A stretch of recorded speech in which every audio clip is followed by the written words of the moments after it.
Nem toda criança com habilidades paranormais nascentes é levada para a escola do professor Xavier, para X-Men incipientes. Alguns, como os do terror soberbamente atmosférico e habilmente trabalhado de Eskil Vogt, os inocentes, vivem em enormes blocos de torres noruegueses, selvas de concreto situadas em florestas profundas banhadas pelo sol frio e interminável do verão nórdico, e aprimoram seus poderes nas rochas e profundamente gatos infelizes. Esse chiler superior é tanto um exercício de gênero satisfatório, quanto uma observação minuciosa do processo pelo qual as crianças adquirem a moralidade.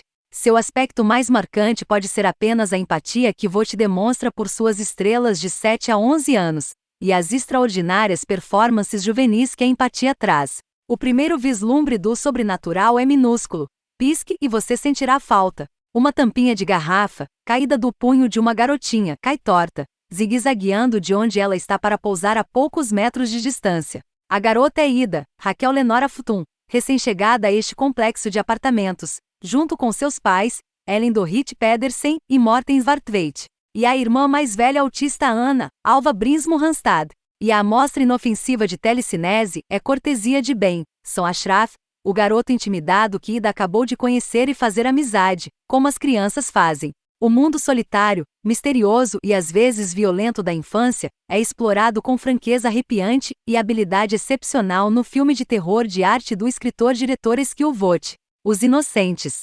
Embora claramente congruente com os temas sombrios e a dinâmica emocional que Vogt investigou em seus roteiros para o também norueguês Joachim Trier, a voz única de Vogt como diretor emerge ainda mais claramente com este segundo longa, uma continuação de seu drama experimental Blind de 2014. A mais recente colaboração de Vogt e Trier, The Worst Person in the World, é apresentada na competição principal deste ano em Cannes. Enquanto The Innocence é exibido na vertente Um Certain Regard, The Innocence é certamente uma obra narrativamente mais linear e discutivelmente acessível do que O Cego Sexualmente Explícito. Mas de certa forma é o filme mais desafiador, uma vez que mergulha desconfortavelmente na capacidade de crueldade das crianças, bem como de lealdade e autossacrifício. A reação de Ida à sua demonstração de magia prática é fascinação, deleite. Ela está entretida, mas não chocada. Em resposta, ela mostra seus cotovelos articulados, o superpoder oculto do roteiro apertado e tenso de Vogt. Vogt é o roteirista regular de Joachim Trier, e escreveu o título da competição de Trier em Cannes 2021, A Pior Pessoa do Mundo. É que entende profundamente como Ida pode ver cotovelos dobrados e mover coisas com a mente, como habilidades aproximadamente equivalentes. Quando tudo é novo para você, nada é especialmente estranho. O medo do inusitado é um hábito adquirido. De qualquer forma, a princípio, parece que Ida pode ser a pessoa a temer. Ressentida com a atenção que a condição de sua irmã exige de seus pais, ela belisca uma Ana que não responde cruelmente quando sua mãe não está olhando, e a deixa sozinha na caixa de areia, quando eles deveriam estar brincando juntos. Mas sua chegada a esta propriedade trouxe uma mudança. Ana parece estar psiquicamente ligada a Aissa, Mina Yasmin Brenset-Achein, uma linda garotinha com vitiligo que mora em um apartamento próximo, e pode ouvir os pensamentos sussurrados de todos os seus vizinhos em noite. À medida que as 4 crianças começam a interagir de maneira doce e profundamente sinistra, os amantes de gatos estejam avisados, fica claro que, além de Ida, todas elas possuem habilidades psíquicas. Sob sua influência, Ana começa a recuperar suas habilidades linguísticas perdidas. Enquanto isso, já parece inevitável que alguém se interesse em comprar os direitos para fazer uma versão nos Estados Unidos desse conto de pré-adolescentes com poderes psíquicos que vivem em um complexo suburbano de arranha-céus, deixados por conta própria durante o cão dias de verão. Dito isto, é uma trama não totalmente sem precedentes já no idioma inglês, e comparações certamente serão feitas com várias imagens derivadas de Stephen King, como The Shining, Firestarter e assim por diante, para não mencionar o manga clássico Akira. É ainda mais próximo do exercício de filmagem encontrada de 2012, Chronicle, mesmo que o elenco desse filme mais antigo seja propriamente adolescentes que desenvolvem poderes telecinéticos após a exposição a um misterioso MacGuffin do espaço sideral. Em contraste com a família nuclear branca e loira de Ida, Ben e Aissa são crianças étnicas em famílias monoparentais. A mãe amorosa de Aissa chora com a torneira aberta para mascarar o som.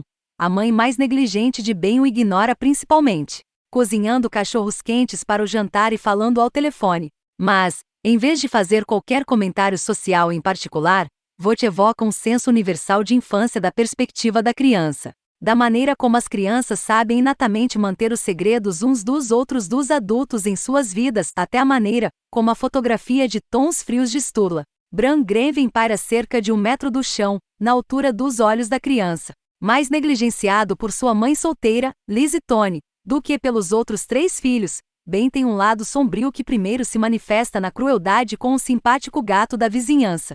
Os amantes de animais são aconselhados a observar com cautela, mas, gradualmente, a lealdade de Ida para com seu novo amigo divertido e as outras crianças se desfaz, refletindo os turbulentos cabos de guerra emocionais entre as crianças que todos certamente se lembram da infância. À medida que a tensão aumenta e os riscos aumentam, com consequências terríveis para vários dos princípios, Vogt mantém o foco nas crianças o tempo todo, o que de alguma forma aumenta a sensação de pavor. Parafraseando uma frase antiga de filme de terror, o perigo vem de dentro da casa, desde o início. Embora inúmeras cenas ocorram do lado de fora, a claustrofobia é amplificada pelo uso frequente de close-ups do DP, Sturla Brandgren, que contrastam com panoramas muito amplos que servem para enfatizar os pequenos horrores que acontecem em pequenos cantos do quadro, como um Where's Wally? Imagem ou, para citar um exemplo mais elegante, as pernas brancas de uma figura desaparecendo na água verde ao fundo na famosa pintura de Pieter Bruegel de paisagem com a queda de Ícaro.